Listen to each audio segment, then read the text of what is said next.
Tractor in trouble. This is apple tree farm. This is Mrs. Wood, the farmer. She has two children called Poppy and Sam, and a dog called Rusty. Ted works on the farm.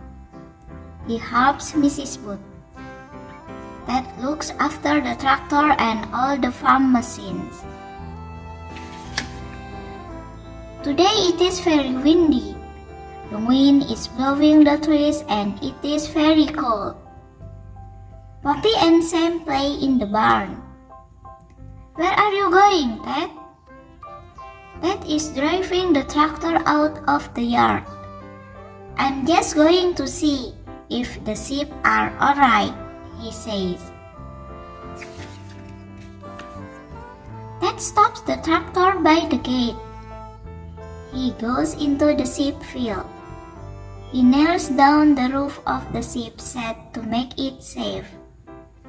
Poppy and Sam hear a terrible crash. What's that? Says Sam. I don't know.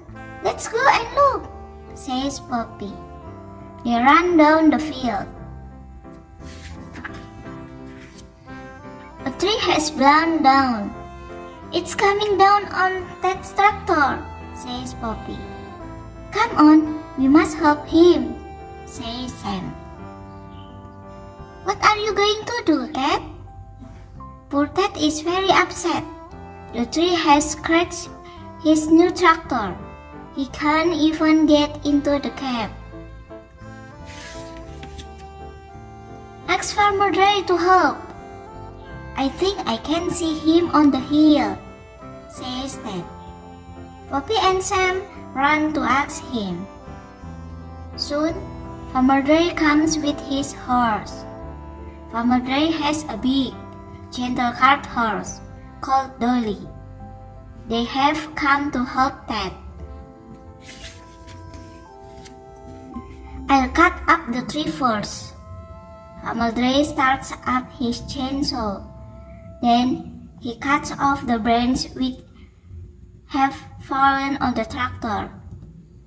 Dolly starts to work. Farmer Dre ties two ropes to Dolly's harness. Ted ties the other ends to the big branch.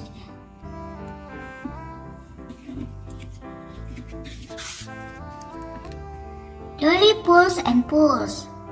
She works hard until all the branches are off the tractor. Well done, Dolly, says Farmer Dre. Ted climbs up into the cab. Thank you very much, Farmer Dre and Dolly, he says. And they all go back to the farmyard. The tractor looks a little messy. Ted finds a brush and paints over all the scratches. It will soon be as good as new, he says.